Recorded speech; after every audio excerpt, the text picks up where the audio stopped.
Okay, well, welcome everybody. This is Team Dynamics training for technicians. So Team Dynamics is the application we acquired last year to replace the web help desk, which is the vendor SolarWinds. So this will be where we will collect tickets and work those tickets from the technician angle. As far as history, just know Team Dynamics, we do have admissions and records already live. They've been live since fall, utilizing some web forms and working through those ticketing processes as technicians. So we do have some of this already turned on. The rest of it, we've been over time building it out. And we're finally at that point now where we're ready to show you how to use the system. Mark is our consultant. He's been working with us on the setup of the tool. And the team on our end has been myself, Jonathan Singh, and Steven Siaki. And so just know there's been a lot of work that's gone into it. And we're looking forward to your feedback. And just know this product is very much scalable. What you're seeing is just the beginning of the potential use of it. So I'm excited to see what we're going to do with it over the next year and beyond. So with that said, I'm going to go ahead and turn it over to Mark. Thank you, Melody. Welcome, everybody. Look forward to working with you this afternoon and during our training. We'll go for about 2 hours. We'll take about a 5-minute break in about an hour to give you a chance to get some coffee, stretch your legs, and clear your head a little bit. Again, my name is Mark Martinez. I'm a senior implementation consultant here at Team Dynamics. And just a brief introduction. I live in just outside of Madison, Wisconsin. However, I was born in Santa Rosa, California, so I'm familiar with the West Coast. And I do have a soft spot for the community colleges. My mom got multiple degrees from Santa Rosa Junior College up there. And I worked at Madison College, which is a community college in Madison. And that's where I cut my teeth, not only in project management, but in Team Dynamics. So I was a customer, just like you are, several years back. And I learned the tool on both the project management side of the house and the ticketing side. And then I came on board a little over 4 years ago and have been working with colleges and universities, helping to implement them as well. So that's a little bit about my background. Before we dive into the content today, just another couple of other logistical things. So I certainly have drank the Kool-Aid on Team Dynamics. I think it's a wonderful tool. I've been blessed to work with Melody and Jonathan and Steve and James and several others already, and they've been doing a fabulous job in the tool. But any tool is certainly amenable, and it's going to evolve over time. So your feedback, as Melody had mentioned, is going to be critical, not only initially, but in the next couple of months, in the next year or two. And the more feedback that you can provide them and work in the tool, they can taper it to meet your needs. Other thing I'll mention is that I love the tool. I think it's great, but I, again, work for Team Dynamics, so of course I'm going to say that. But I will say that there is no perfect tool out there. So come into any new tool with an open mind. It is moving your cheese a little bit, but hopefully in a more effective, efficient manner. And there is no perfect tool out there. So there are things that you want the tool to do that we're not able to do today. Certainly let your team know, and they can submit new product ideas on how we can tweak the tool, that sort of thing. Today, you're going to be drinking from the fire hose for, like we said, about 2 hours. You're going to be taking in a lot of information, a lot of content. Never fear, we are recording this session right now. There is a technician handbook that your team already has, and they can pass that out to you after today's session, so you can refer to that.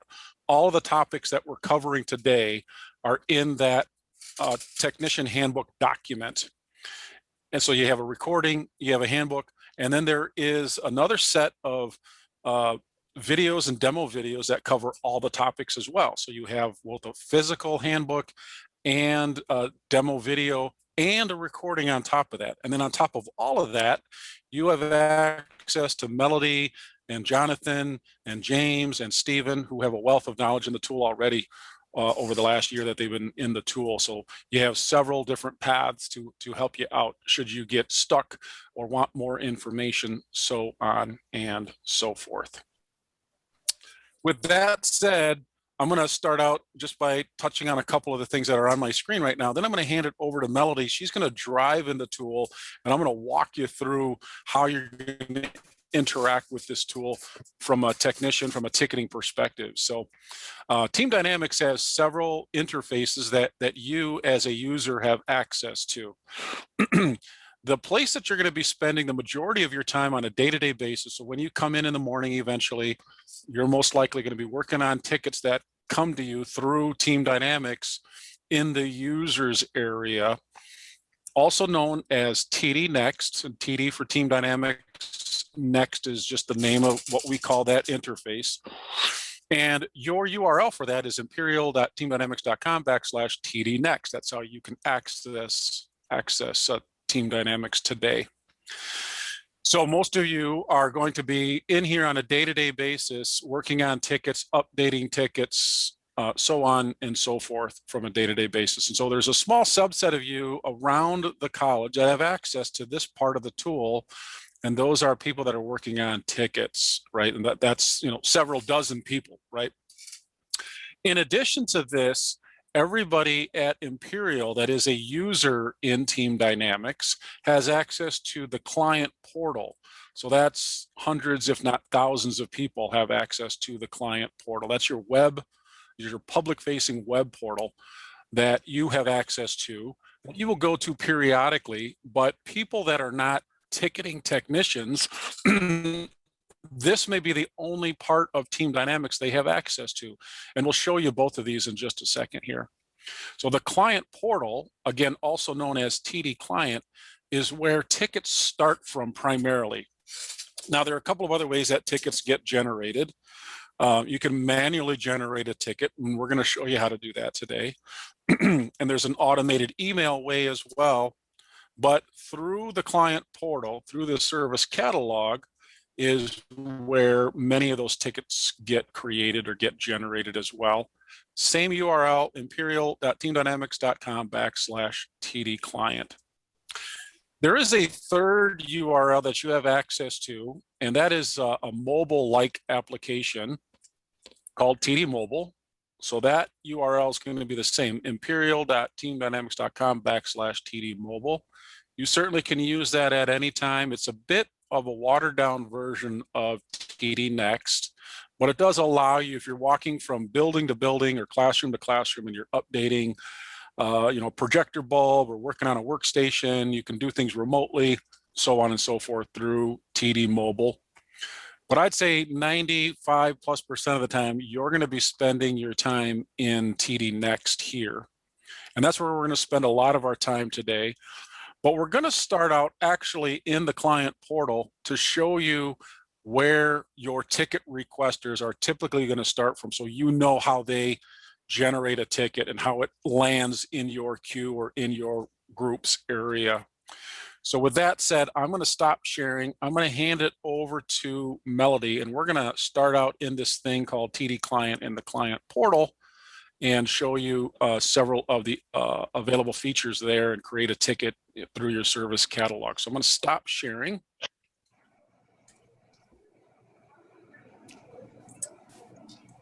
And I'm just to tack on here, because the link he provided you all, that is a link to access it, but just know we also have it turned on in Portal Guard.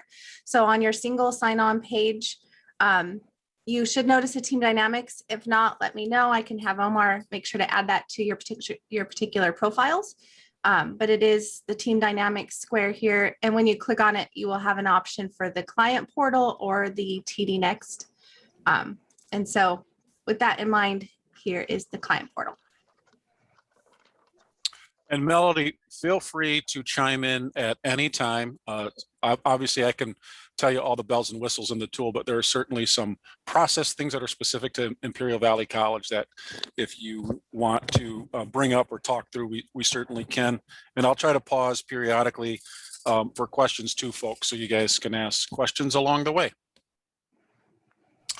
So this is that web-facing portal that I mentioned, all of your users will have access to, and where your service catalog resides. So there's a couple of things in here that I want to highlight to you. We're on your home page of the client portal. Again, all of you have access to this area here. And eventually you may submit tickets. You might be a ticket requester at some point in time. So this is just good information to have.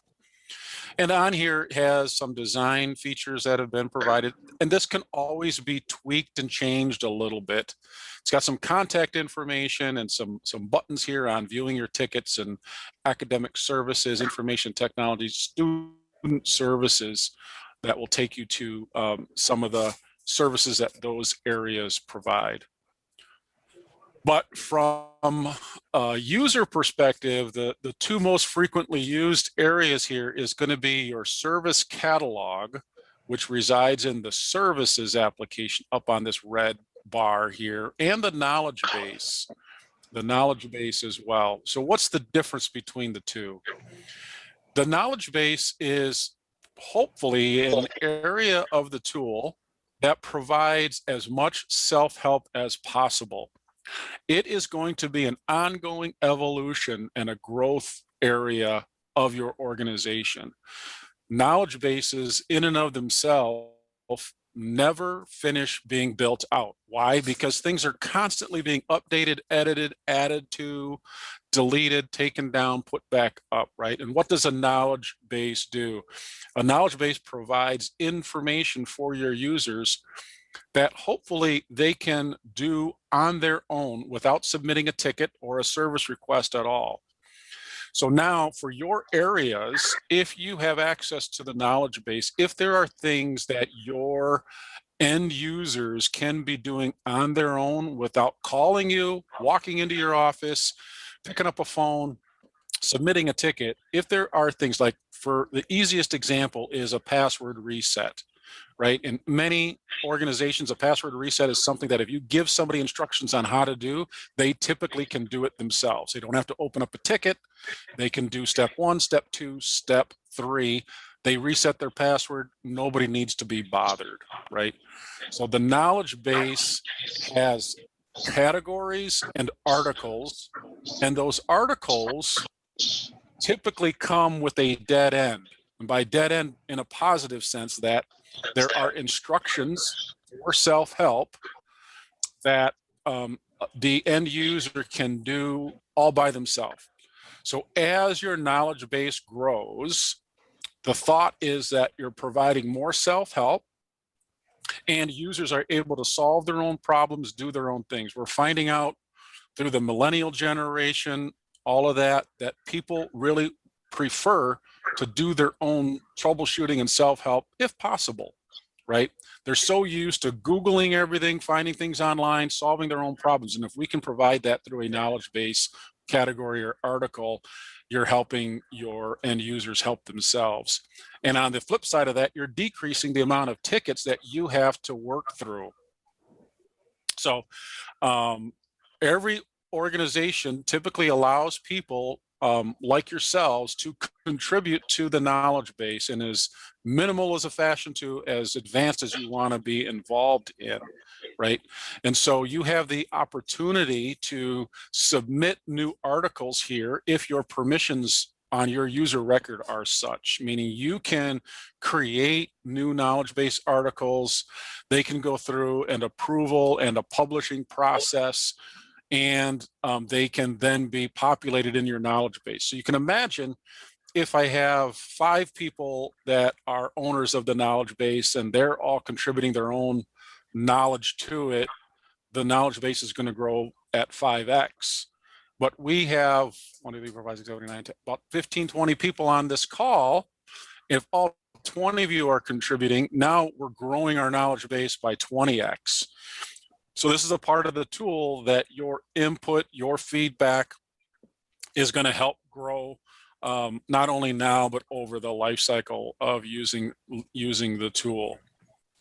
And I'll add, Mark, for the knowledge base, just so you guys know, it is permission based. So we can, so for example, if you log in, you're not going to see these 2 categories here. The Team Dynamics training videos are visible to the Team Dynamics admins, because this was meetings we had for setup. And then the IT app services knowledge base is visible to the app services team. So if you go into those articles, you won't be able to open them. So just know this is a place that you can also house internal processes that only your department would have access to and modify. It's just a location that you could potentially use. And they are WYSIWYG editors. So you can use HTML, you can add images, you can attach documents. And then that way it's really quick to just reference it in an email to somebody, or even for us as we're responding to tickets, we can reference a knowledge base article within that ticket. So very helpful. We usually spend about 5 minutes showing them how to create an article. More than happy to do that right here, Melody, if you think this audience would want to click on, if you want to click on that red plus new article, and we can walk through just a couple of the fields that you're typically going to be faced with. So you most likely, all of you have permissions to, at a minimum, create articles here. Doesn't mean they're going to be published. When you submit it, then they'll probably go through some sort of an approval process based on your manager, your department's area. So you can select a category that it would typically go under. It's not mandatory, but you can. You can put your subject of your article, and then the body, which as Melody mentioned, is a WYSIWYG editor. So if you know some HTML, if there are some formatting, you can do that. There is a templates area too, right here within the body. You can see there's many of these icons in the gray bar, and one of them is a templates. You can create templates here for your department so that the structure of all of your articles are the same, right? Meaning things like how you format it, how you structure it, so that all you have to do is to provide the content, and the structure of it would be leveraging the template structure here. So which is a nice feature to have, right? So you would build your body here with your WYSIWYG editor. You would then provide an article summary, which is a watered down, shrunken version, I like to say, of the overall body, right? Because that body structure could be quite large, right? So this article, this is going to be like a small sentence or two that summarizes overall what the article is. And then tags just helps individual words. These would have to be an individual word tagged from a searchability perspective. So if this were a password reset article, it would be password and then reset. Could be a couple of words.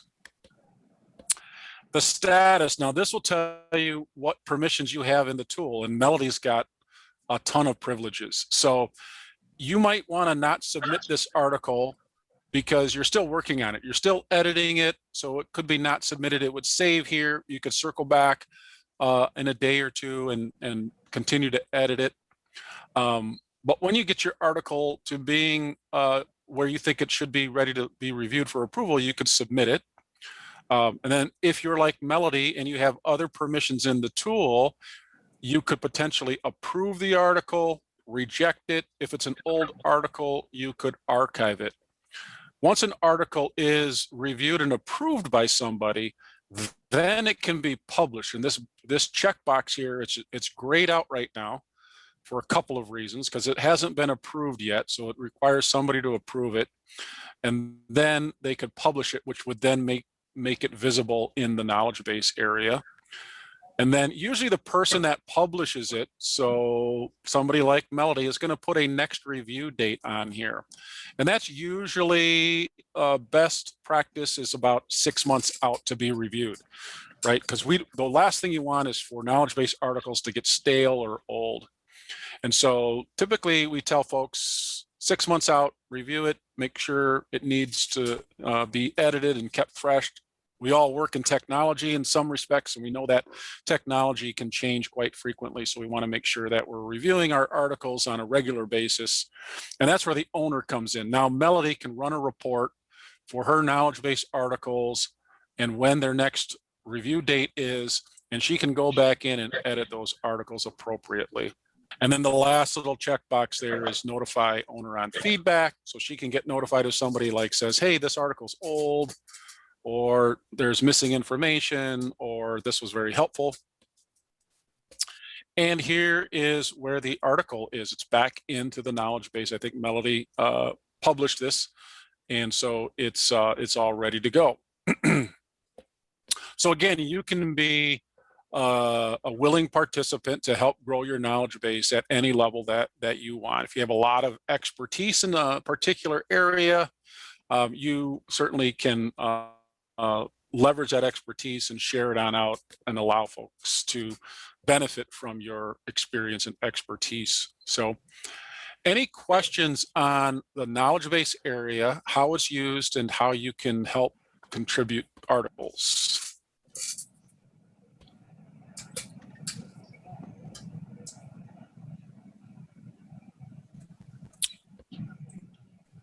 And feel free to take yourself off of mute if you have a question, or even post it in the chat.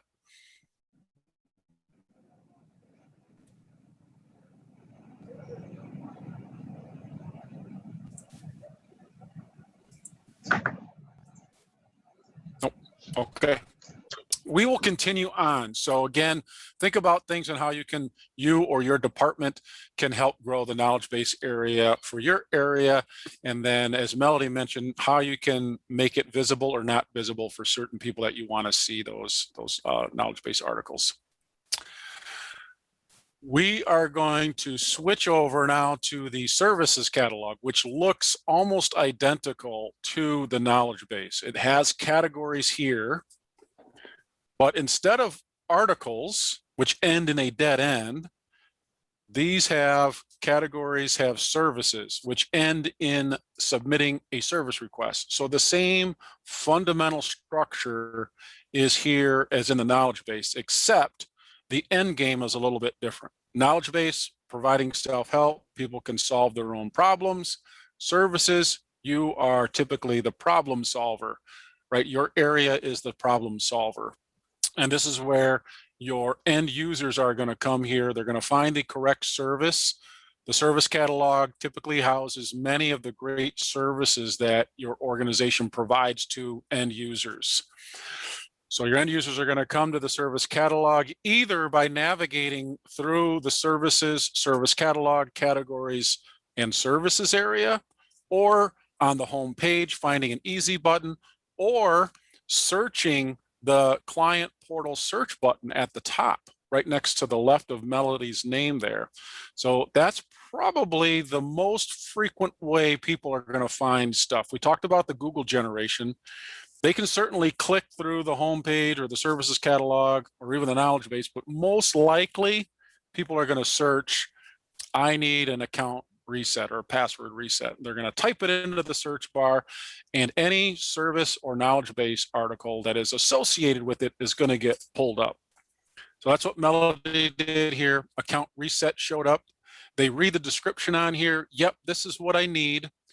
And this is how they generate a service request that may land in your area. So this is how one of the several ways that a ticket can get created. So Melody's she's got her requester hat on, and she is going to click on the request service. This is the service she wants to submit, and she's going to fill out this form. So this form has fields on it that have been created for this particular type of ticket, and you have a lot of flexibility on what is seen here, from as simple as you need it to as complex as you need it. So Melody and team have been working on many forms, and they have some pretty cool forms out there with lots of fields. This one is pretty simplistic, right? It's got the requester's name, which is mandatory, the account department mandatory, the title mandatory. Then there's a description, file attachments for screenshots or other things. There's a source field on here, a due date, and that's really about it. There might be another couple of other fields on here, but this is a pretty minimalistic form. As you can imagine, it can be as complex as needed. So there can be dozens of other fields here that you need to create. So as you're into the tool more, if you guys need forms built out in the tool, know that you have a wealth of fields that you can add as needed here. And you can make things required. Anything required would have that red asterisk, or not required. So you have a lot of flexibility on the data you're capturing from the requester, right? And the idea is to capture enough data from the requester so that you can help them provide the service that they need here, right? You don't want to necessarily have them write a whole book to submit a service request, but as much information that they need to provide that you can turn around and help them as quickly as possible. So they fill out this form. Yep, and you can show the help on here. This can be seen so that they know what each of these fields mean. But eventually you fill out each of these fields, and then at the bottom, when that is saved and the request button is selected, it generates a ticket. So let's go ahead and hit the request button. So two things have happened here. The request has been created successfully. It stays here in the client portal so that the requester can see what's happening. So now we see a secondary bar show up below the red bar, and we see requests that a requester, in this case Melody, has submitted. So she can see all of her requests in the ticket requests on that secondary bar. So it says project request, ticket request, my favorites. So if she clicks on that, she can track and see all of the ticket requests that she's submitted, and she can search on those, so on and so forth. The first one is the one she just submitted. So if she is a requester and all she has access to, like many of your students, faculty, and staff will only have access to the client portal, this area of the tool, this is as far as they can go. They can click on this ticket, go ahead and click on the I forgot my password title on this ticket here. They can take a look at this ticket here. They can see the status that it's in. They could withdraw this request. So if they're like, oops, I figured out what my password was, they can withdraw the request. It just pulls it out and ends the ticket altogether. They can see the details on the ticket. They can see who the requester is, so on and so forth. They can add any more attachments on here, and they can see essentially the ticket that they submitted. One of the last things I want to show you here is in the upper right corner is Melody's name. And when you sign in and log in, you're going to see your name there. And from there, you can toggle between the applications you have access to. So if you click on your name in the upper right, Melody has access to the administrator part of the tool, which is where a lot of the building and creation happens. Most of you, if not all of you, will not have that admin button, but all of you should have the TD Next button.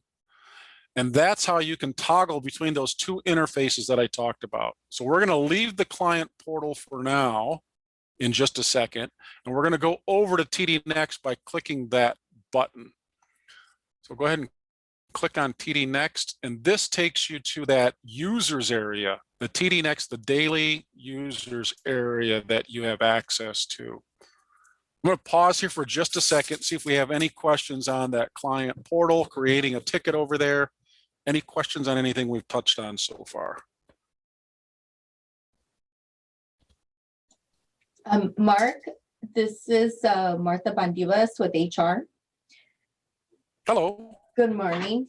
I do have a question on resetting passwords. Currently right now, say for example, a part-time faculty member gets locked out of WebStar, it'll automatically reset within 10 to 15 minutes, I believe.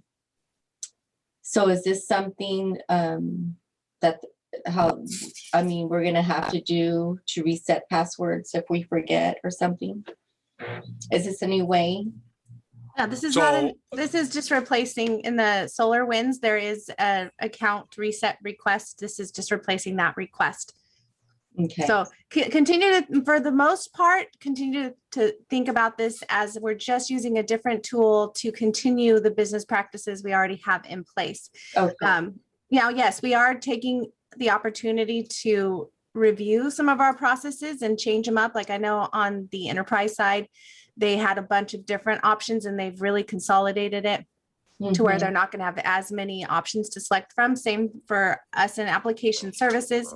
Now, you don't have to sit there and wonder, well, which category do I pick? Is it this? Is it this? Is it this? We streamlined them to be software specific only. And then you click on whichever one and submit it. So hopefully from an end user perspective, it's easier for you to figure out where you need to go. And we had, we had a lot of conversations about that. But yeah, as far as the process changes, once you actually submit that request, the processes are still the same unless otherwise stated. Okay, thank you. You're welcome. Thank you, Melody. Good question. Keep them coming. Alrighty, so we're going to be back over in TD Next. That's going to be the day-to-day area that you live in. If you are responding to service requests, ticket requests for your department, you're going to be in here on a regular daily basis, right? And so the first thing that you're going to land on when you come here in TD Next typically is the global desktop area. So we're going to talk about this for a second, just to get you oriented to what it is you're looking at, where data shows up, what information that you have access to, not only on a regular basis, but things you can edit and change to. So first of all, the TD Next part of the tool is more utilitarian than the client portal. The client portal has all the web design, all the colors and cool stuff. TD Next is really where the meat and potatoes of actually responding to and working on tickets come in. So it's more utilitarian based. The upper left corner is what we call the application menu. We also call it kind of the blue waffle. It's that rectangle with the white dots in there underneath the word Imperial. That's the application menu that tells you all of the applications you have access to. So if you click on that, sometimes people call it the Brady Bunch button because it's got the 9 little boxes on there. You should see something similar to Melody's here. Now, Melody, again, has super duper rights to the tool. So she's got access to several other applications in here that I'm sure you don't. But this is where your ticketing application resides, right? And several other applications that you're typically going to be working in. We're not going to cover all of these today, but the specific things that we're going to touch on is going to be the ticketing application for your area. And Melody, hold me honest, is this application services or academic services primarily, or maybe a combination of both? We have a combination, but if you want to use academic services as the example, that's fine. Okay. So the academic services application is the ticketing application, right? So if we click on that, and then in the left navigation, there's desktops, groups, and tickets. If we click on the blue word tickets, if this is indeed the application that Melody submitted for a test, might have been in a different application. The one I wanted to see the service request you submitted through the client portal, and maybe that's in the other application. Yeah, that's an enterprise ticket. It's right here. Okay. So I just wanted to show you where that ticket showed up. I said that the requester can see it, and then it's going to come to the correct ticketing application for the people to work on it that need to be able to see it, right? So you guys that don't work in enterprise services don't need to see enterprise services tickets, but this will look the same in your environment for tickets that get routed to your ticket application. So that I forgot my password comes to enterprise services because those technicians are the ones that work on this specific ticket. Would you click on the academic services? Oh, go ahead. I mean, for academic services, can you click on the ticket for academic services? I want to see what it looks like. On my test? Yeah, I just want to see what the interface looks like. Yep, these will all essentially look the same. It's not going to look really any different. Is that the ticket itself when you're working on it, or do you go into that ticket? Yep. Like we do on a. This is the ticket here. This is and we'll spend a lot of. Okay, go ahead. Go ahead, Mark, sorry. Melody. No, I was just going to explain that this is where all the information is. If you can actually see the fields, you can see if there's been any comments, communications, that's down here as well. If there's a workflow that's attached to it for approvals, then it will show the workflow status on the right. So this was a test for the schedule change. So it has an approval workflow. And so that workflow was tested out. It was done. So you don't see the steps, but. Do we have the ability to send the ticket back in case there's issues with it? You can change the status just like you can in SolarWinds. And so you can change it to an update status. If you need to put it back through approval, let's say that you made a modification that requires buy-in, you can reassign the same workflow and it will start the approval process over. Okay, good. Yeah. So we're going to spend the bulk of our time walking through. There's a ton of bells and whistles on these tickets. So we're going to spend a lot of time on either this test ticket or the other one that Melody created here. But I wanted to get you guys a little bit more familiar just with the interface overall so you know how to move around and find the things that you're going to be responsible for. So we'll continue to talk about the desktop for just a few more minutes here, and then we'll dive into the ticket itself and walk through each of the bells and whistles on there. So again, your primary ticketing application is where you're going to live and work on a regular basis. And that application itself, I want to talk about desktops because desktops can be very powerful to track things that you want to track for your specific work. And you have a lot of editing capabilities of desktops throughout the tool. Whenever you hear that word desktop, think of a dashboard, a view of reports and charts that are important for you for your job function, right? So if we go back to the application menu and just take a look at all of those applications again,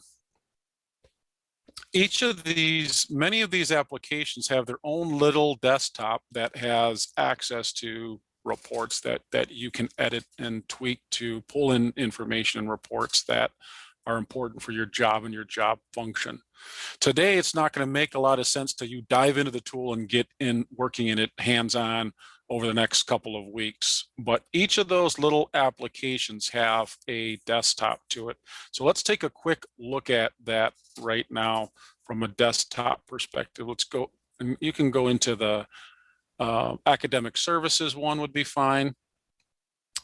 So the very first thing you have here in the upper left above the word groups is desktop.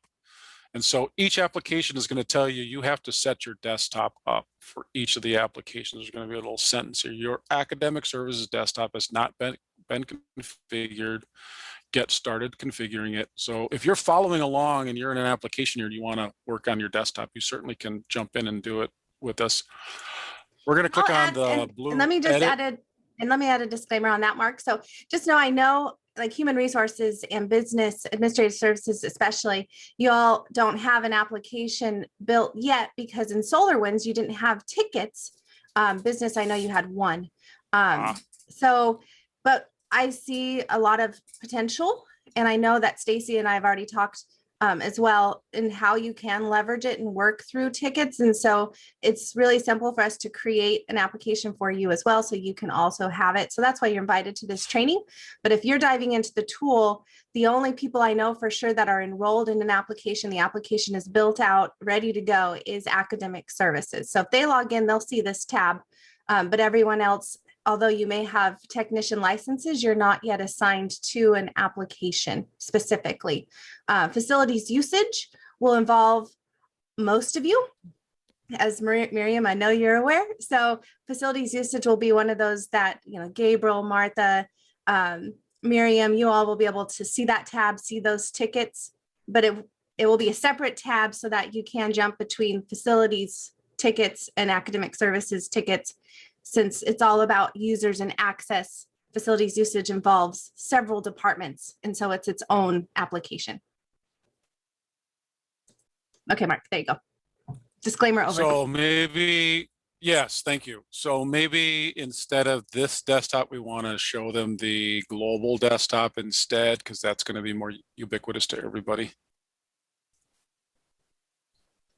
Whatever you would like, Mark. I think that it's still helpful Okay. to show the configuration, how to do a All right, configuration on a particular one. let's stick with the path I was going down. So there's a blue Edit Academic Services desktop. And as Melody said, when you all get your own ticketing application, then you all can do this too, right? So what this is doing is it's allowing you to create a desktop to pull in reports that you want to see on a regular basis that are important, again, for your job function. Now, Team Dynamics out of the box has provided a few things, but we'll show you in a little bit how you can potentially add content on here by working with your team from a report perspective. So whenever you're designing your desktop, you have 11 different layouts on here, and you can choose whichever format you want. And this is how data or reports is going to show up. So she selected a 4-column with 1 over the top, 2, 3, and 4. And then the available content is going to be academic services tickets related. So it's going to pull in stuff that just has academic services tickets. So one of the things that I would want, is my assigned tickets, maybe my assigned ticket tasks, my flag tickets. Those are always good things. So these are reports that have already been pre-built by Team Dynamics for you to either view and see. So what you can see here is Melody is grabbing these boxes and sliding them over into the columns here. And once she has like one report in each column, she can go ahead and hit the green Save button, and that's going to save her desktop. When she exits out of here, she goes back to the academic services application and she refreshes and hits that little blue desktop. Here's the report she created. One, she had 3 things in the very top one, and then she had 2, 3, and 4 in the My On Hold tickets is in 2, Open Tickets Charts is in column 3, Tickets Awaiting My Response is in column 4. So again, a lot of this data is not going to mean a lot to you until you're into the tool, but hopefully you just understand the structure of it and how you have editing capabilities. You and only you at this point have editing capabilities of your ticketing application. So for those of you that are in HR, when you have your HR one, only you can edit this one here. Only Melody can edit this one in academic services for herself. Nobody else can edit it or create it for you because this is your application. There's only one desktop that can be here per application, and you control all of the data that is being seen on here. So I'm going to stop here for a second, and we are going to pivot a little bit. We're going to continue to talk about desktops, but instead of using the word application desktop, I'm going to use the word global desktop, and you'll understand why I'm using that word global in just a minute. If you recall, this desktop that we're looking at right here is just specific to academic services tickets. It's all tickets in this application. However, if I want to or need to build out a global desktop, let's say that I use the tool altogether. I use it for projects. I use it for project requests. I use it for not only academic services tickets, but maybe I also do application services tickets. I can build a desktop, a global desktop that pulls in reports and information from all parts of the tool that I have access to. So this desktop for academic services, as I said a couple of times already, is just academic services ticket information. But should I want to cross-pollinate a desktop to cover many areas of the college, I can do so. Let's show you how to do that. There is a global desktop application, and that's your very first one up in the upper left. And there it is. And here you have create and edit capabilities of creating as many desktops as you want here. Now, I would not recommend going overkill and creating dozens of desktops, maybe a couple, depending on your role. In the upper right, Melody already has several desktops that she has access to. There's a drop down here, again, in her global desktop. She's got access to the application services desktop, her own personal desktop that she's created, a default global desktop. So she's got 3 currently here. To the right of that drop down is a blue settings gear. That blue settings gear will show you how many desktops you have, which one is your default, which is Melody's desktop. That's going to be the one that she lands on when she comes to this specific application. And then she can delete any of these if she needs to. And she can see which of these desktops that she has here. If she hits the left arrow next to the M on manage desktops, that'll take her back to the desktops. And let's go ahead and hit the edit desktop and create another one just so we can see the difference here. So we're going to edit the desktop. Again, it's going to ask for you to name it. You can call it whatever you want. Again, you can choose from the layout structure, right? So it's going to be those 11 different views again on how data shows up, Melody's revised desktop. And the available content, look at the difference in the available content, right? Before it was just ticket information. Now the available content is all of the application that Melody has access to. So for you, it's going to be all of these applications that you have access to that you could pull information in. Why could that be helpful?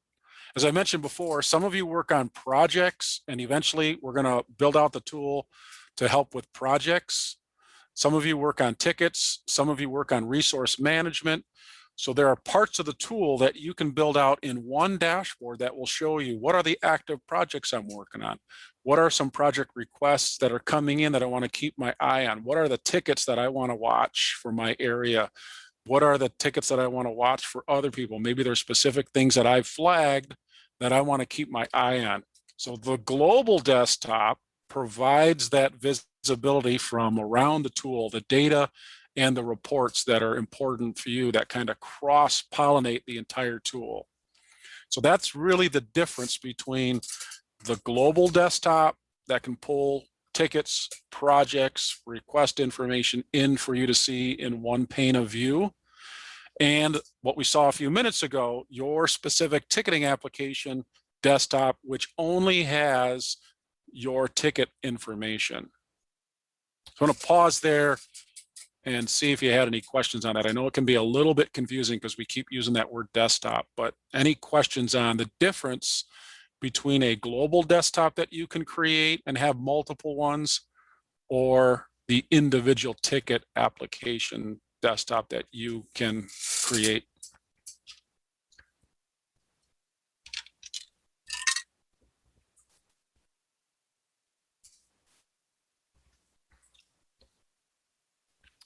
I don't see any questions coming in, so I'll just continue on my story. Your manager or department head or administrators of the tool may create a desktop template for you. At the global level, that can be done. At the individual application level, that cannot be done. So back over in that application services, enterprise services, student services, ticketing application, you can only have one desktop and you control it and you control it only. However, at this global desktop level, Melody or somebody else, your manager, supervisor, VP, could create a desktop template. They could populate it with information they think is important for you to have on your global desktop that's important for your job, your function, your role in the institution. And they could push that desktop out to you, and they could set it as your default desktop. So if you land here on your global desktop and you find out that there's already a desktop here, and it might be titled something like Technician's Desktop or Academic Services Desktop, and you didn't create it, that means your manager or somebody above you created it for you, populated it with what they think is important reports for you and have done you a big favor, right? So the idea is if you have something like this pushed out to you by your manager, leave it alone, because you still have editing capabilities of this. Even if they pushed out a template to you and it says academic services desktop, you could go in and edit it and change it around and move things around and add stuff to it. But your manager, your supervisor, your VP, whoever created that for you as a nice thing to do, they probably did it for a reason. They have it structured in a way that they think is helpful for you and other people that do your type of job. And the idea is to leave any template that's been pushed out to you by somebody else, leave it alone. Don't edit it, right? They will edit it for you as needed. But you can create other ones that you want to have. So again, you might have an academic services desktop already pushed out to you. Leave it alone, but you can go in and create a new desktop just like Melody did and title it Martha's desktop or Elena's desktop or Francisco's desktop and create your own desktop. And I actually encourage you to do that so you can see how to create your desktop, where the reports are coming in from, and you can play with it till your heart's content is, and then you could update it as needed and edit it as needed. So again, you could have a desktop template pushed out to you by your manager. If so, that's great. Leave it as is and feel free to create and update and edit your own personal desktop that you might want to track as well.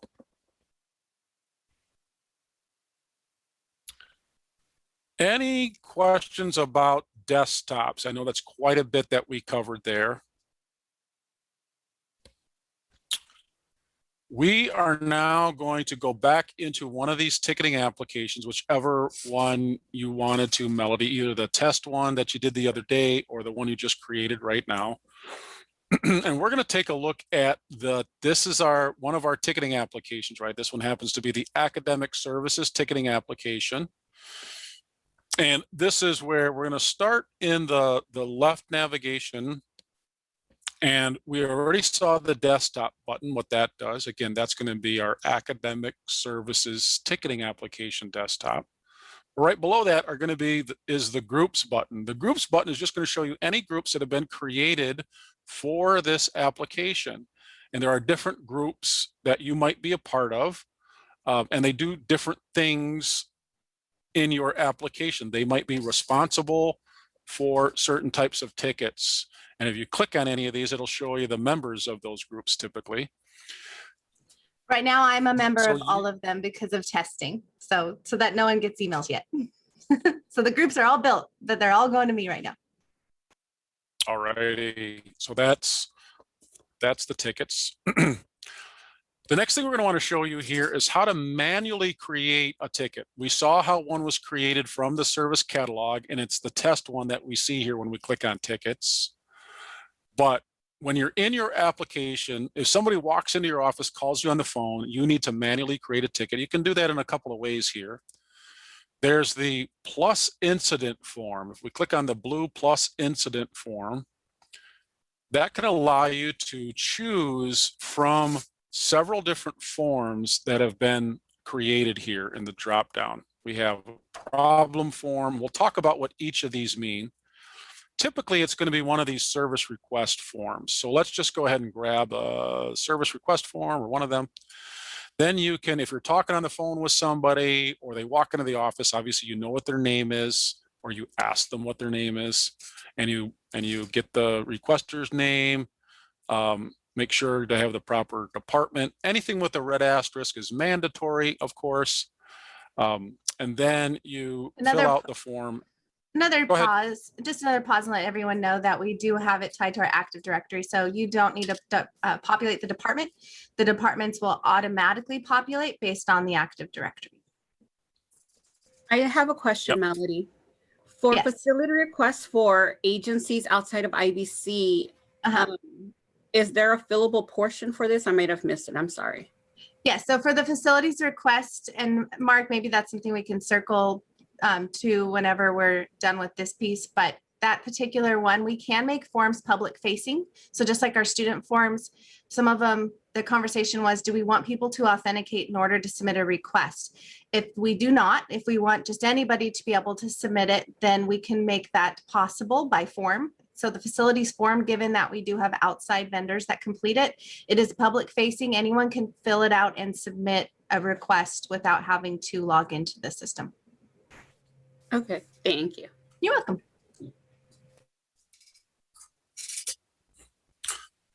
Alrighty, so a manual creation of a ticket here is just filling out at a minimum all of the required fields. Again, this is leveraging a form-based part of the tool. So if there are other forms that you need for your ticketing application that you guys work in, you can always create more forms and have those designed to meet your needs for the fields that need to be filled out in, right? Some of these forms are just the basics, and that's okay. So as you grow in your usage in the tool, if you need other forms to capture other pieces of information specific to the type of ticket or service that you are working on a regular basis, you can control that and create additional forms as needed. So this is how you manually enter a ticket or create a ticket, blah, blah, blah, add an attachment, any other fields. And again, there's a wealth of items on here. The type is mandatory as well. So that needs to be selected here.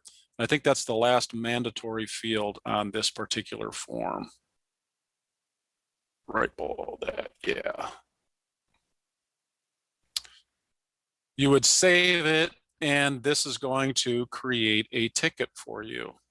So now we have two tickets that have been created, one through the service catalog by a requester, right, that did it through the client portal, and one manually right within your ticketing application inside TD Next, right? So we have two tickets in here that we can now work through. In the left navigation, that blue word tickets is going to pull up all of the tickets that you have access to that are currently in your ticketing application. We're going to talk through some of the filtering, and you can imagine right now there's only two in here, but 6 months from now, there's probably going to be 10, 20, 50, 100, right? So underneath the word tickets is several things that we want to walk through. Assigned to me, awaiting my review, awaiting my approval, awaiting approval, incidents, problems, changes, releases, service requests. What does all of this stuff mean? It gets very specific to where that ticket is at and who needs to do what on it. So the tickets overall here is going to pull everything in, but it's going to narrow things down automatically. If you're assigned as the responsible resource on the overall ticket, the assigned to me is going to list that. So this overall page we're looking at right now has 2 service requests on here. Imagine 6 months from now, that could be 20, right?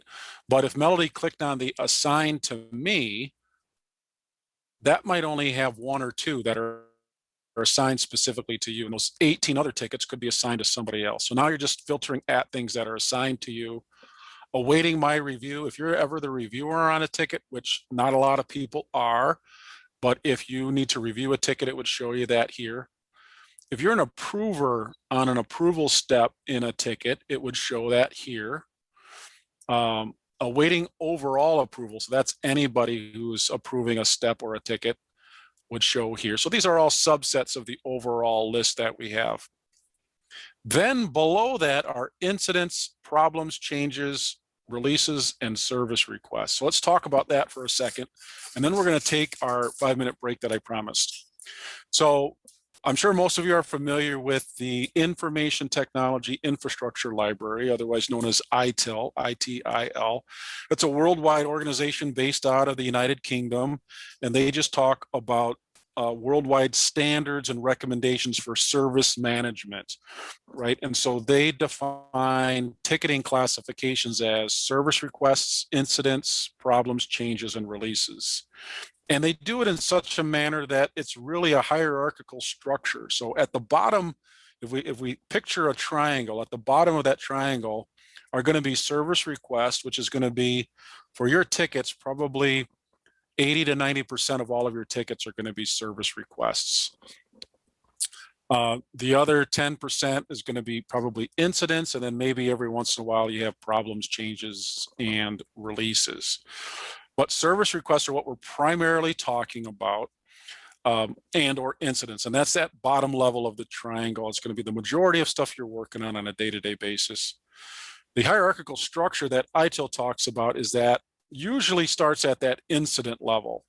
A number of incidents come in simultaneously. That usually sparks some sort of a problem.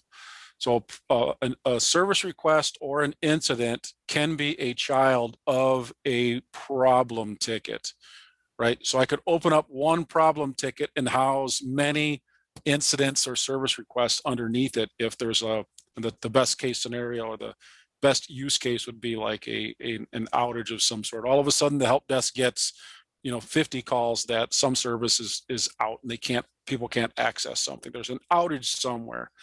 You could create a problem ticket that would then be the parent to all of those incident tickets and have a parent-child relationship there with the problems. And that would allow you to work that problem, resolve it, and then cascade down the updates to all those child tickets and close everything out all in one fell swoop.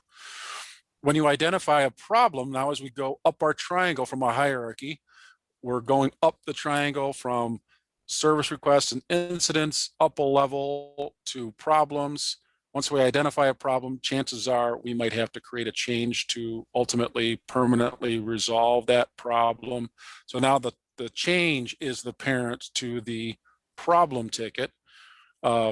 And then the release is typically an annual or biannual high level change that some people call upgrades and releases at that level. So that hierarchy structure is what's being represented here. Primarily, that's just to tell you that you can granularly search on just service requests, right? So again, 6 months from now, you might have 100 tickets in here. 50 of them might be service requests. And if you want to see just service requests, you click on the service request button. Right? If you want to see just incidents, you select incidents. If you want to see just problems, so on and so forth. So a lot of filtering here just in this left navigation without doing anything in here to narrow down what you're looking at. As I mentioned, the majority of the items that you're going to be working on are going to be service requests. So with that said, any questions before we take our 5-minute break?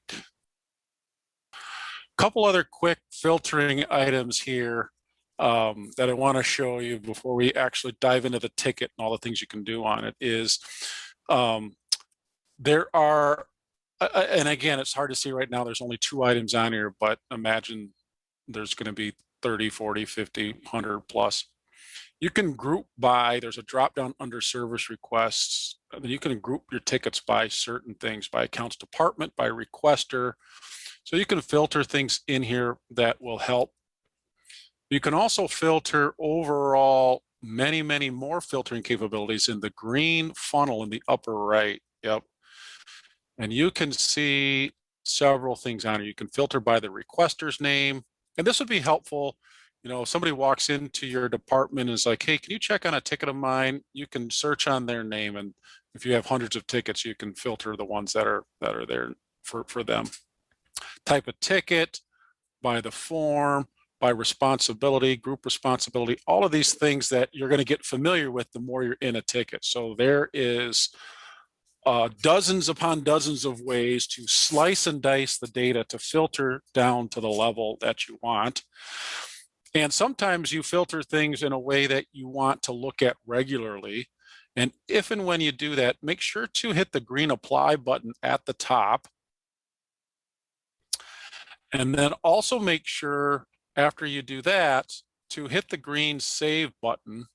We see several of these green buttons that go across the actions, the refresh, the save, and the my save searches. So if you save a search, then it'll show up in your my save searches drop down. So you don't have to always go in and filter on it. You can save the search and you can have it as a frequent my save searches. If you're always filtering on maybe a certain requester, for example, for whatever reason, you can filter on those.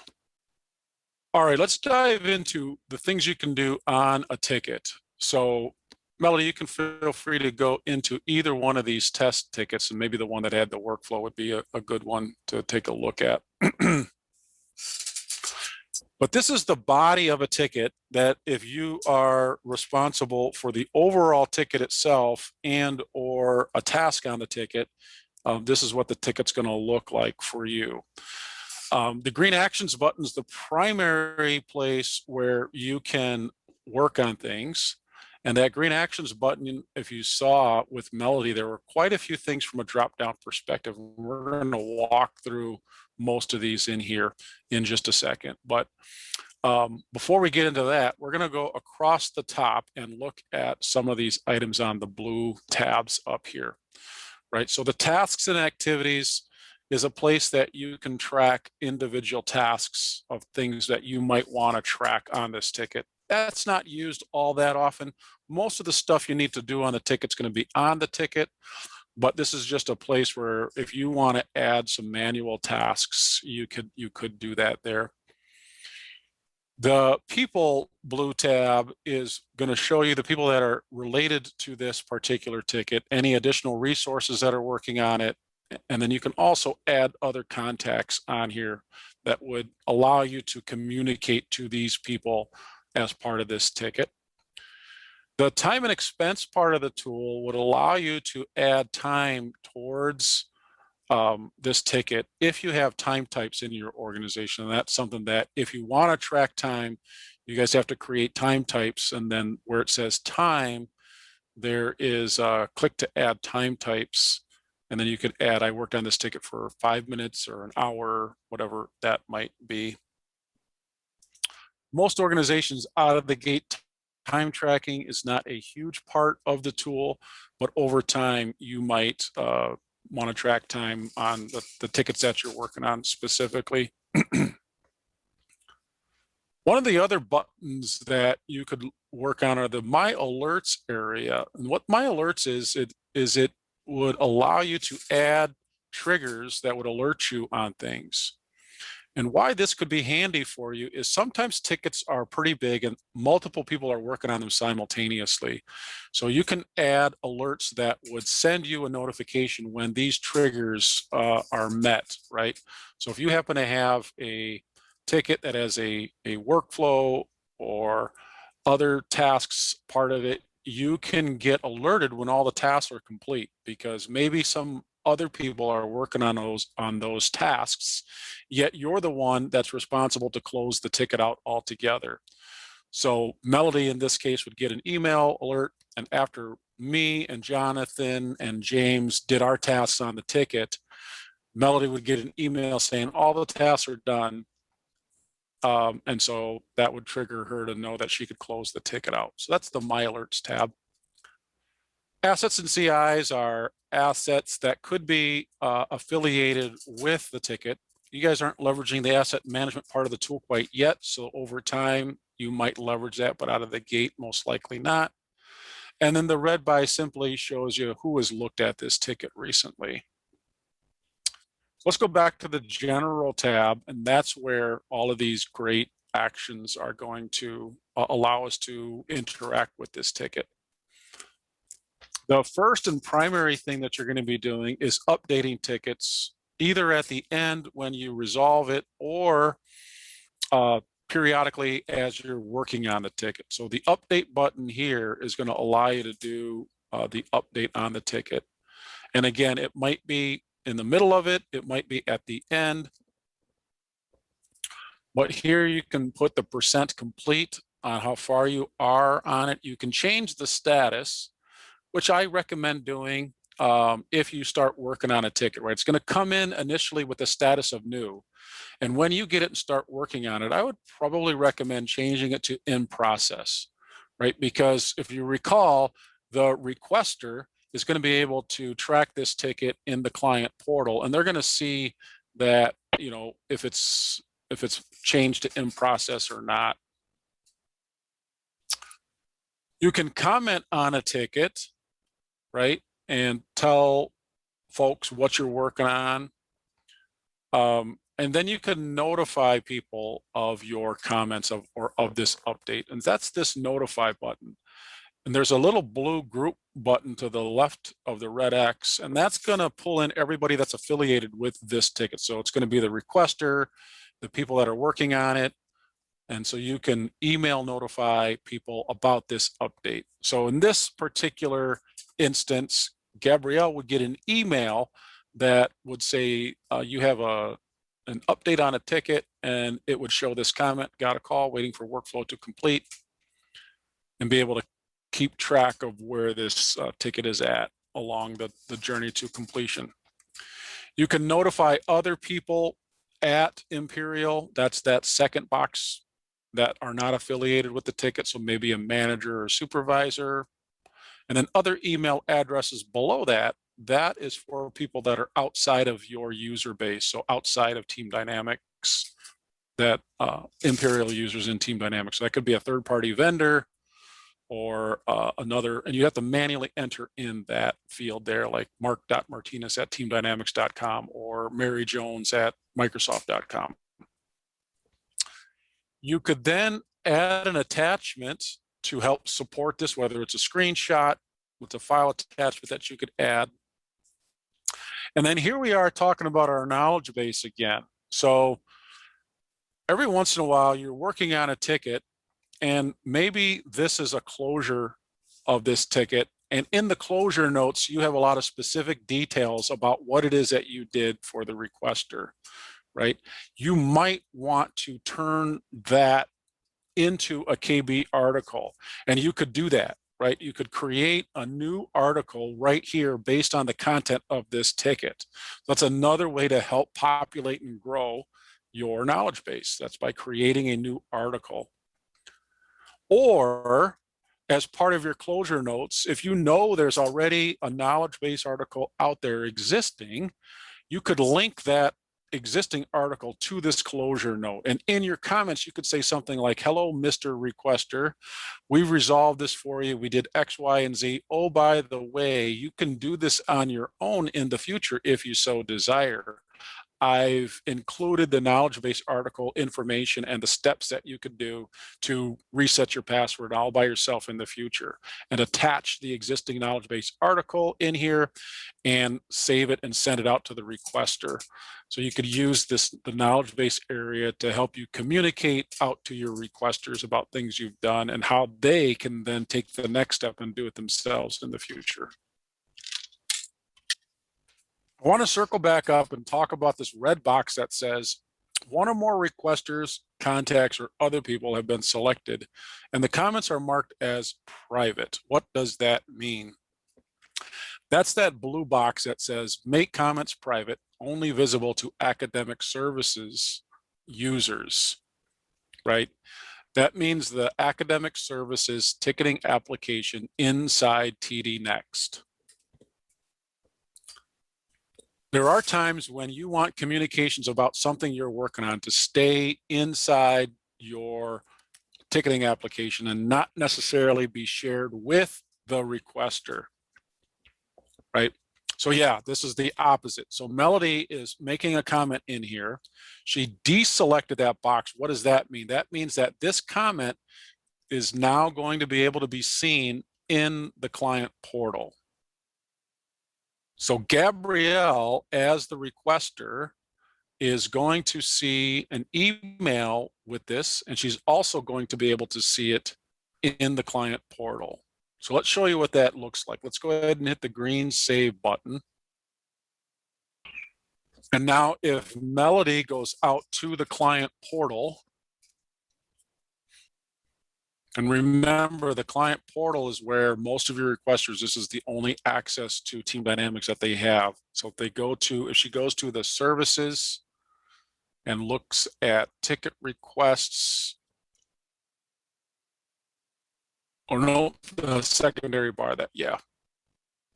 And the need to cancel a class, is that the one, or was it the test book? That, I think that's the one, right? So if we scroll down in here, we're going to see the feed, and we're going to see these comments. Got a call, waiting for workflow to complete. Since this is now visible to everyone else, I just want to confirm it's all good. That's the comment that the requester can see here in the client portal because Melody deselected that blue checkbox that said private. Public means it's being seen publicly in the client portal. So if you want your requester to see comments here in the client portal on the ticket you're working on, deselect that blue checkbox. It is set automatically to be private so that you have to consciously deselect it because, as I mentioned before, sometimes people are communicating internally about a ticket. Hey, I'm working on this. Does anybody have any troubleshooting ideas? Can you help me with this ticket? And you want only your other ticketing technician people to be able to see those things. You don't need the requester to see every communication. But when you want the requester to know of an update, then deselect that checkbox. That's the difference between private, staying inside the ticketing application in TD Next, and public, meaning it's going to show up here in the client portal. That can be confusing, but hopefully that makes sense. I'm going to stop here and see if you have questions on that public versus private comment. Hi, this is Martha Navarro from Academic Services. I have a question. Hi, okay. I understand the checking off the private, not private. So if I check, I leave it private for internal messages. If I write a note and I want the client or requester to see it, I uncheck the box. So when that happens, does the requester, can they view previous messages? Or it's just the message that I want that person to see? No, they will only see in the feed down here anything that's been marked public for them. Okay. So they will in see the TD screen. Next, yeah, go back to TD Next, if you will, Melody, and click on that ticket again. That ticket itself has its own feed, and anything that's private will be captured there. The requester will not see any. So here's the feed inside the ticket. Anything that says private here can only be seen here on the ticket inside TD Next in the ticketing application, or your specific ticketing application. The requester is not seeing anything marked private here Okay. unless you emailed it to them. So be careful about that. And I don't want to get too confusing here, but let's go back to the update button again. So in the comments here, it's marked as private. Type in, this is a private comment, but I erroneously emailed the requester as well, right? That's what that means. If you notify this person, the comment here, this is a private comment, is not going to be seen in the client portal by your requester, but you took an extra step and added the requester to the notify. That means this is going to be emailed to them and they're going to see this comment. So be careful if you have a private comment that you don't go down here and then notify the requester if you indeed don't want them to be notified. That's where people can get tripped up a little bit. Oh, I thought the comment was private. Yeah, but you went and grabbed the requester and you proactively sent an email out on top of that feed, and that sent it to the requester. So make sure if you notify the requester, you for sure want them to get that update. All right, let's go back to the ticket and look at several more bells and whistles on that green actions and update button. Most of you are probably not going to do all of these things, so I'm just gonna focus on the ones that I think most likely that you will work on. But I'll touch on all of them real quick. If you remember when we were talking about the desktop, the global versus the application specific, and we saw one of those widgets in there that said My Flagged Tickets. That's the flag button. That's almost towards the bottom. So you could flag a ticket and that would show up in your My Flag Tickets. And that's just when you want to keep a special eye on it. allows you to maintain a personal watch list of tickets that are specific to you, right? Below the flag is forward. I could forward this ticket for somebody else to look at and update and review as needed. Melody also mentioned workflows, and workflows are very powerful. And so you could reassign a workflow or remove a workflow if it's part of your ticket. Most of the time you're not going to do those things. The workflow is going to be appropriate and it's going to be in that workflow, but you could reassign and remove workflows as needed. We're going to go up that actions list from the bottom towards the top. And so we're going to talk about converting to a project request. That's part of the tool that you could do. We'll talk about that more if you are working on projects down the road. We're going to skip over those today because you most likely don't have the convert to project button like Melody does, but you most likely do have the convert to a project request. And I would say be careful if you ever were to do that, because you lose the ticket, because converting it to a project request is saying that the ticket was created in error and it needs to be a project request, and you're going to lose information from your ticket when you convert it to a project request. So be very careful when you do that. Move to application is something that you might have access to or you might not. What that would mean is that this came in as an application services ticket and it should have been an enterprise services ticket, or it came in as a student services and it should be a facilities ticket. You could then toss it over to the correct application that it's supposed to belong in. That one you might use a little bit. The merge into is going to be used very infrequently, and that happens if a duplicate ticket might have been created. Maybe somebody called in and one technician opened a ticket and somebody filled out one online moments later, and it's the same requester. You could merge it into the same ticket. Create a service request template. That's going to be for admins primarily. Copy the service request might be if two people walked into your help desk or called you one right after another and they wanted the same thing done for them. Maybe they each need a new laptop or whatever. You could copy one service request, change the requester, and have everything be the same on that ticket. We talked before about the hierarchy structure of ITIL with the service request and incidents flowing upwards into problems and changes and so forth. That's creating a parent and setting a parent. Again, probably something you're not going to do all that much in, but that is how you start that parent-child relationship, by either creating a brand new ticket and putting it as a parent ticket to your child ticket, or setting an existing ticket as the parent and putting child tickets underneath that. It's more of an advanced ticketing feature that you'll probably only use periodically. If we go back to the actions button, there's a couple of more things there that we want to walk through. Assigning an SLA, most of you probably don't leverage service level agreements. If you do, that's where you could assign a service level agreement that is going to trigger things about how quickly you need to respond or resolve tickets that come into your queue. Some of you might not have that permission, and that's okay.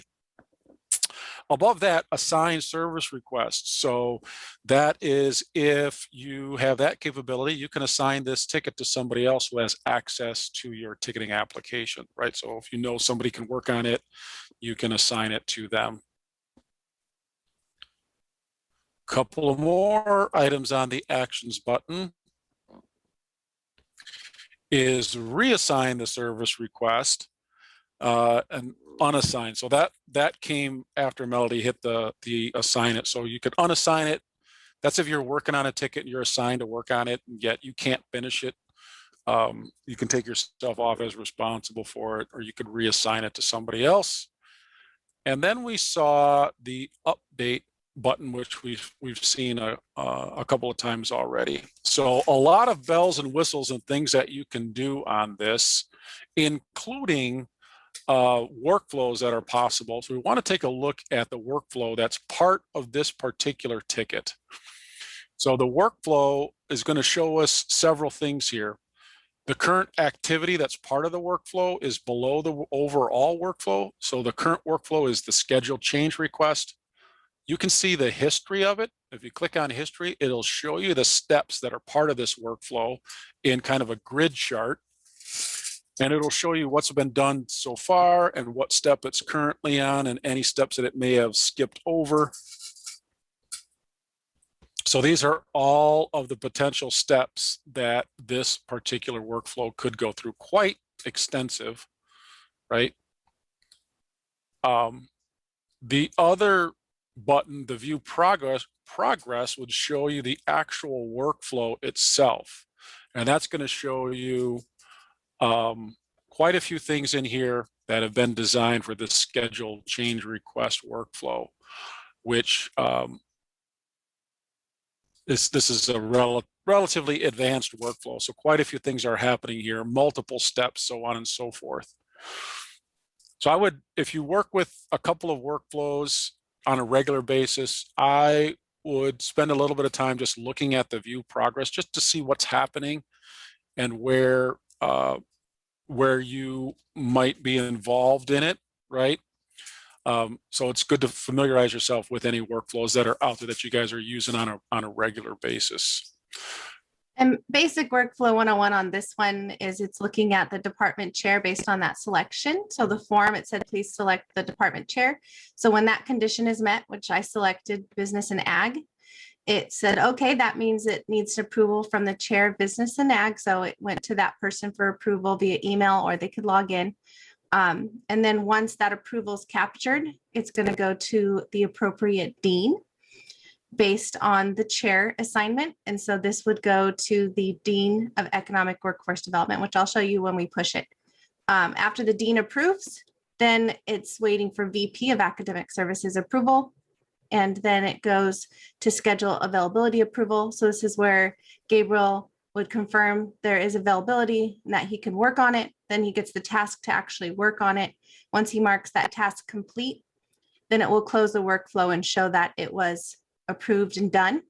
If at any point someone says no, then it just goes straight to reject, and it would show that in the ticket history as well. So a common approval workflow for a lot of our areas is that whole chair, dean, vice president structure. So that's what this is reflecting.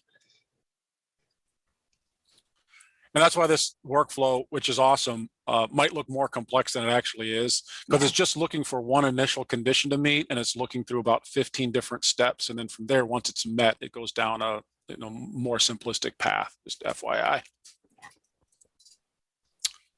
So back to our ticket. Many things you can do to update your ticket and work on it.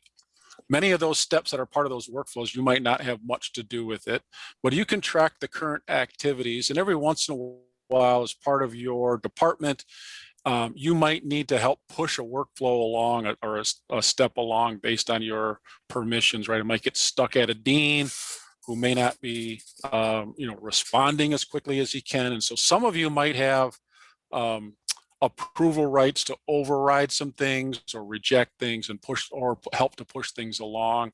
So just an FYI, the workflow on the right is always going to tell you the history of it, show you the progress, show you the current activities. And again, you might not be in charge of many of the steps on the workflow, but you might be in charge of overall approving the overall ticket, right? So once it comes to the very end of the workflow, typically one last person approves the overall ticket or updates the overall ticket. So now what Melody is doing is just approving each of these steps that are part of this particular workflow in the current activities. And now she's down to the schedule, the modification. She's marking that complete. And now the workflow is done. There's no more activities here, but the ticket itself is still open. And so typically what she's going to do is go back to the update button and then put one last update on this ticket, change the status to completed, and mark it as 100% complete and end it, or mark it as closed. Put one last comment in, maybe notify the requester and deselect the checkbox if she wants to make it public so the requester sees it both in the client portal and gets an email, right? So that's being really proactive, is deselecting that checkbox and including the requester in the notify field.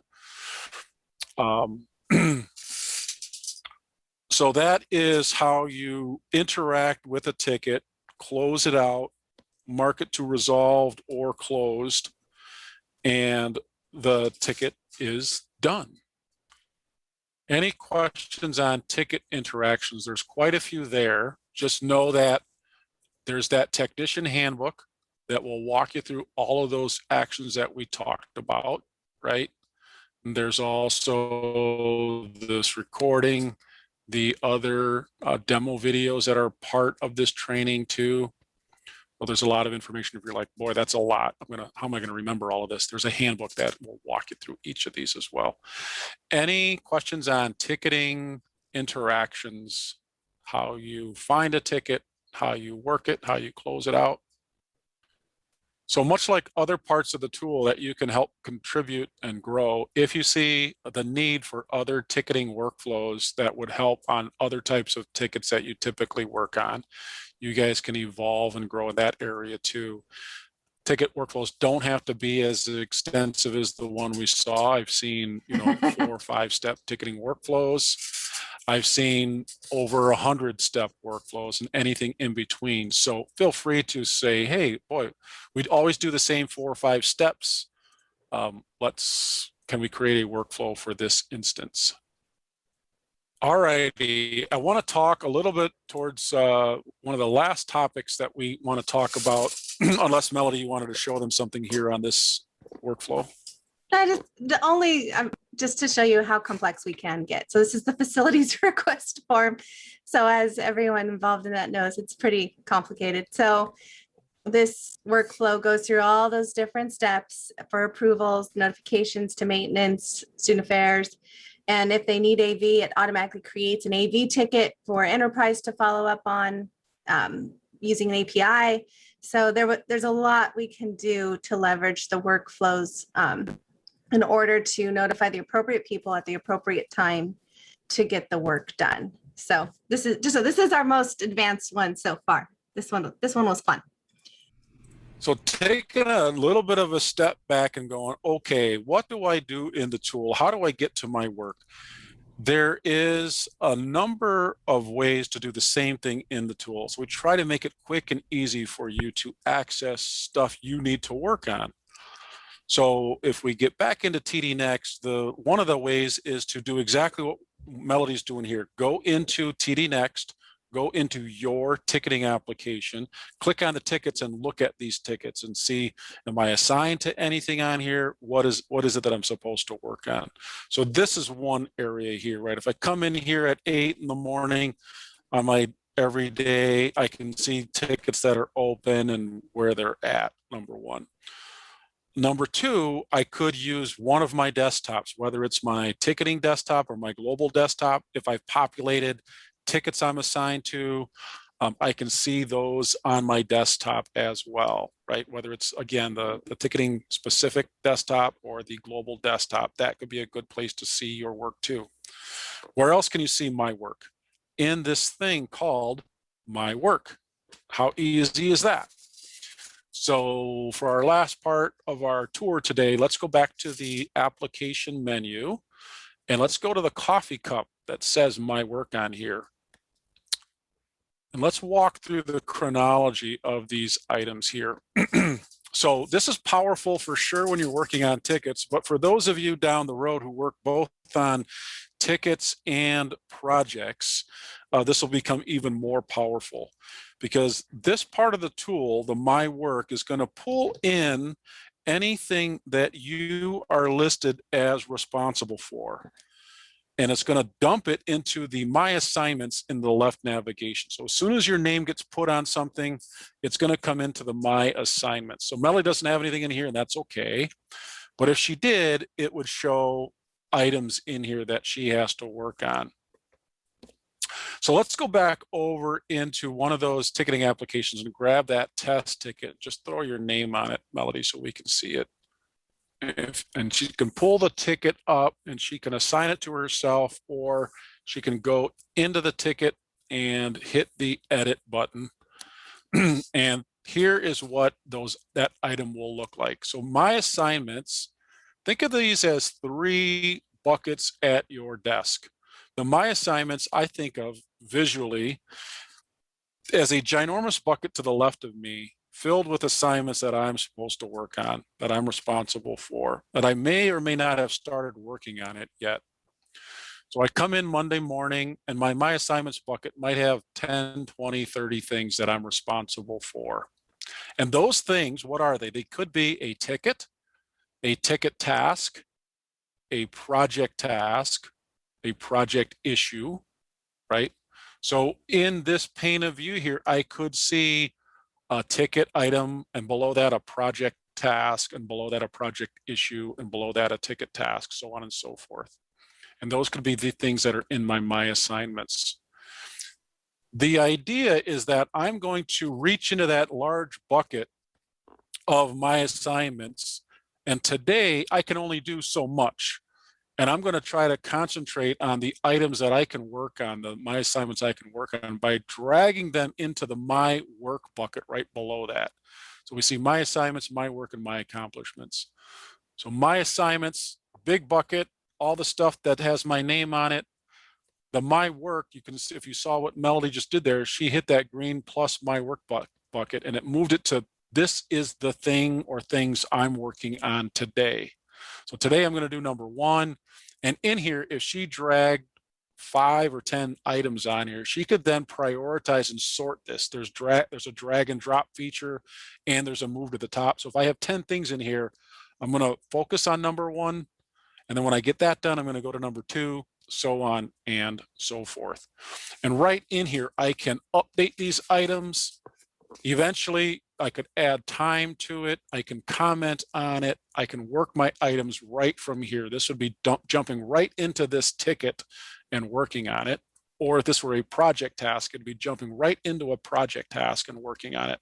I don't have to go hunting throughout the tool to find all the things that I'm assigned to work on. They flow into the my work area.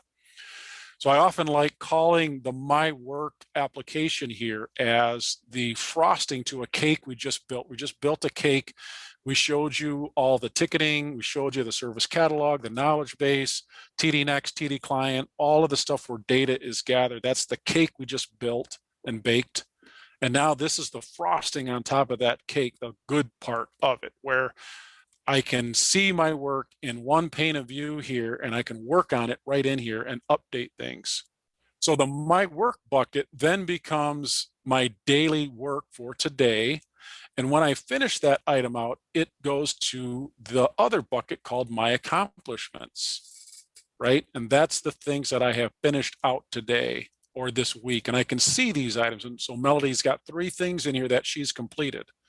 And this can be that virtual pat on the back of the items, the work items that you have worked on. So the my work application can be very powerful for organizing, structuring, and working your day in one area rather than having to go hunting and pecking throughout the tool to find items that you might want to work on. There are several other items in the left panel here. Most of them are project related, like my schedule, my briefcase, my calendar are project related. We're not going to talk about that. The my time card, most organizations do not use Team Dynamics as a time card for 40-hour a week, calculating out every minute of every day, and I don't recommend doing that. But if you start tracking, an hour here, an hour there periodically throughout the tickets or the project tasks you work on, those things can be seen in this my time card, and you would be able to see day by day, okay, I put 5 hours towards this and 2 hours for that. So that's the my time card. And then for those of you that are working on things that you have to approve, approval steps in a workflow, approval steps in a project request, that very top my approvals bucket is something that you might have a few items in periodically. But the majority of the time, it's going to be the my assignments.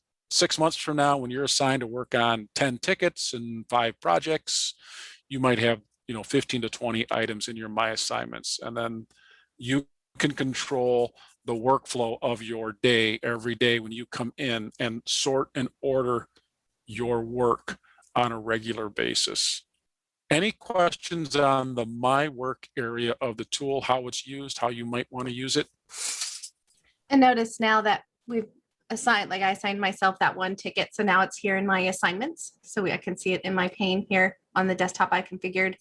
I'm also seeing all the tickets coming in for application services, as well as tickets that I personally have submitted over here.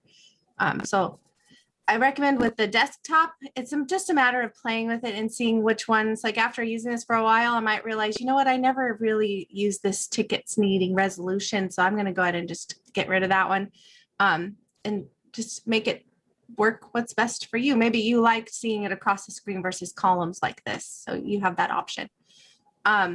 Mark, if it's possible, because I only know we have 9 minutes left, but since Miriam had mentioned the facilities request form, if I can go ahead and go in and complete that just to show them. Absolutely. Go right ahead. Okay. So, because I know that one's always a fun one. It involves several departments. So again, it's public facing. So it's services, facilities use request. I do need a description, a short description on that request, which would show up here. Then whenever I click on it, they would submit request. Remember, this feed is not visible to the end users. It's visible to me as an admin.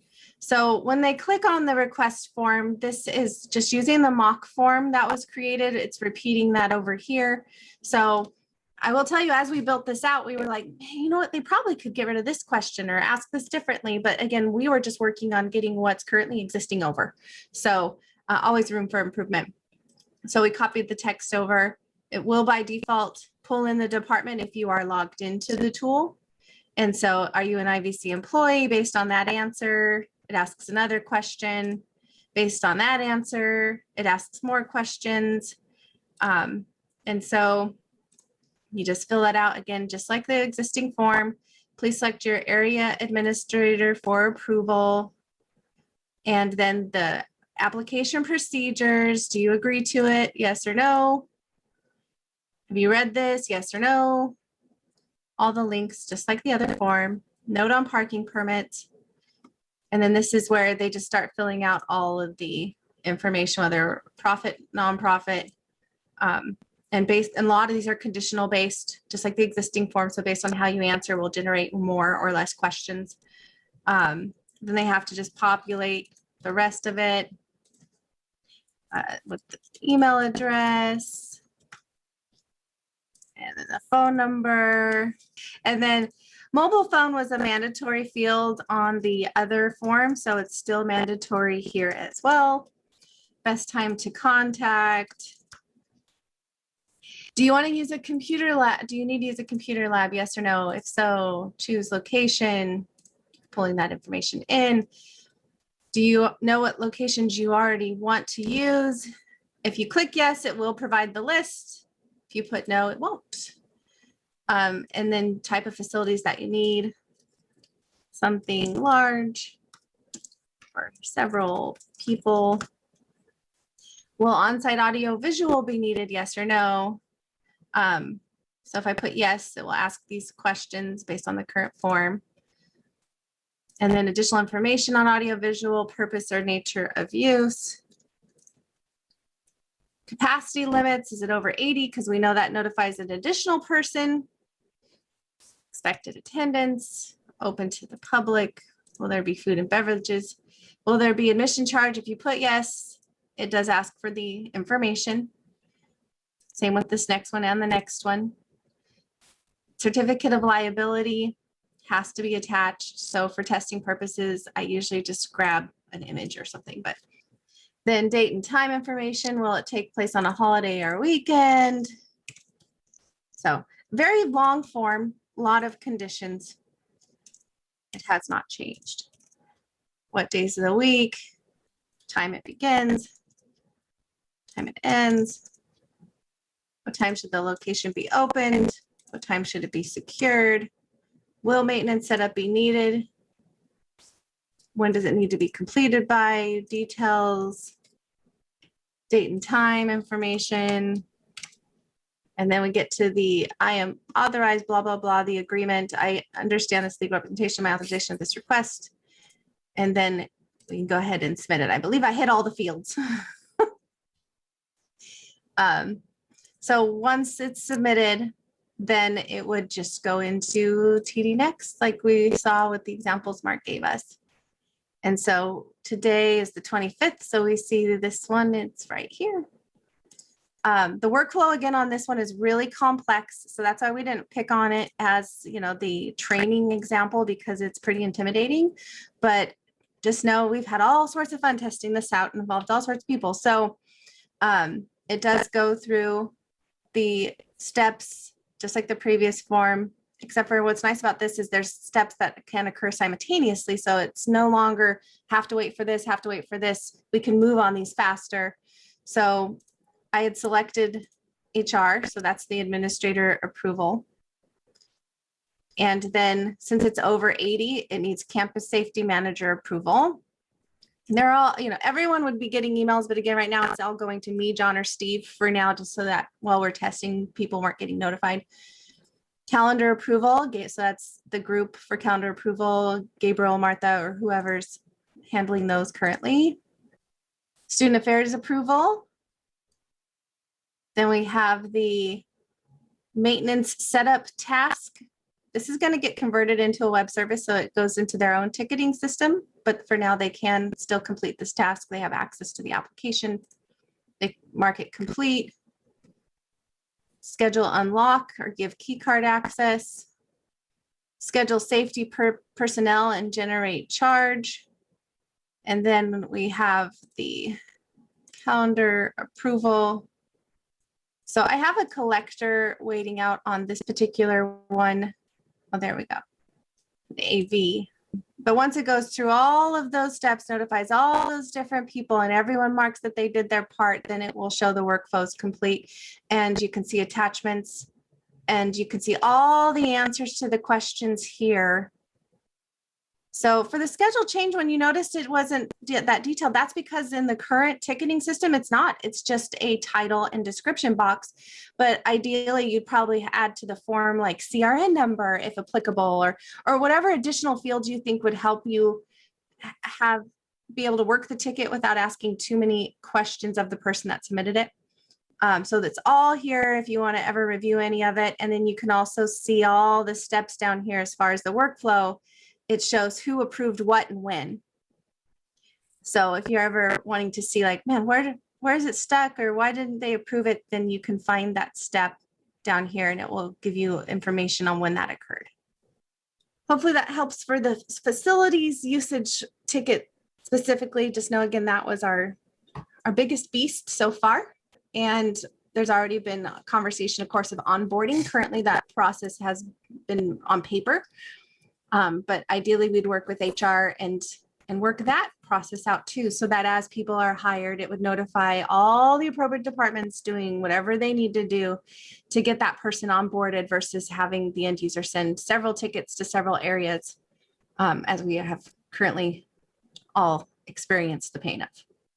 Any questions on anything we covered today? And we've only left a minute or so for Q&A, but just a reminder that the recording will be sent later today for this session. Share it out with whoever you like. There is a technician handbook that Melody and team have that they'll be sending your way. There's other snippet demo videos, wealth of them out there that cover all of these topics too. And the Melody and team have a wealth of knowledge in the tool as well. So any questions on anything we covered today? Well, you've been a pretty quiet group. Hopefully you guys were just absorbing everything and everything was looking great. Certainly wish you well in the tool and good luck with everything. Again, your feedback is going to help grow and evolve the tool.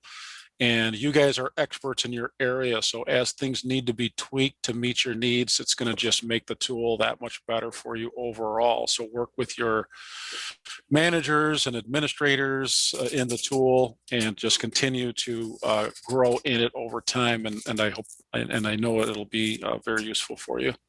My only 2 cents to add is when you are ready, for those that have existing processes out there, just let me know. We can switch those names over. So for example, with the academic services schedule change request, once we're ready, I can go in and put the actual chairs, the deans, and you all in there, so that way they can start submitting it and it will go to the appropriate people. All right, everybody. Well, have a great rest of your day. Thanks again for coming today, and we'll talk to you soon.